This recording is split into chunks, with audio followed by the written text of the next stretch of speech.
Greetings, Saints. This is your rector, the Reverend Thomas Ramick Jr. I'm coming to you from my home office, which you may notice is a little bereft of items because, as many of you are aware, we are in the process, my wife and I, of moving from our townhouse near Orenco Woods to downtown. In fact, the apartment is just across the street from the church. So we are looking forward to being closer to the church and closer to downtown and closer to lots of opportunities to do much more than we're able to do from here. So looking forward to all of that. But of course, moving is a chore. And one of the things, of course, that makes it a chore is the fact that there's all this stuff to pack and all this stuff to sort and all this stuff to say, do we really need this? And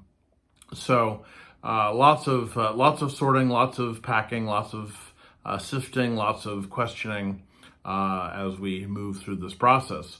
Perhaps coincidentally, or perhaps not, this coming Sunday's gospel reading is Jesus, again, talking about being the bread of life and talking about working for the bread that does not perish, but leads to eternal life. Because all of the people that he had been following him around just got fed. Feeding of the 5,000 happened, and they suddenly found Jesus as not only the purveyor of wisdom and not only the healer, but also the provider.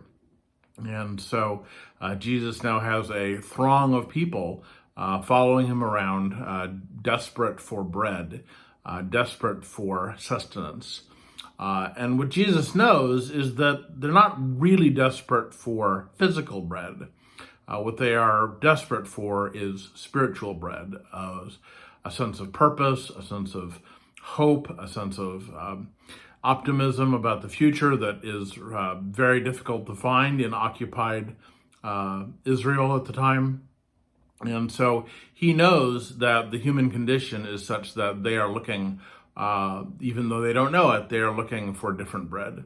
And he says, seek after the bread that does not spoil, rather than the bread that does spoil.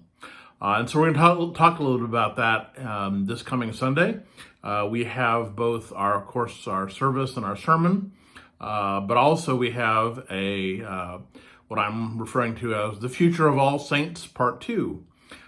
We had a wonderful discussion at the beginning of July about the future of all saints and some of the options available to us.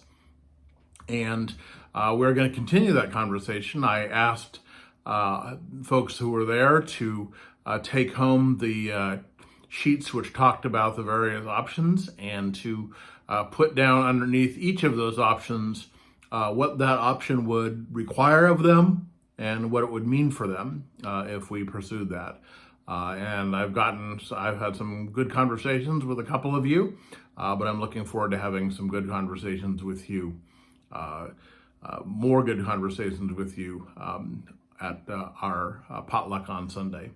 So look forward to seeing you there. I look forward to having you there and talking more about who we are and where we're going in the future. But also look forward to talking about in the sermon and in the service what it means to seek after the bread that is imperishable rather than the bread that is perishable. God bless, and I will see you soon. See you later.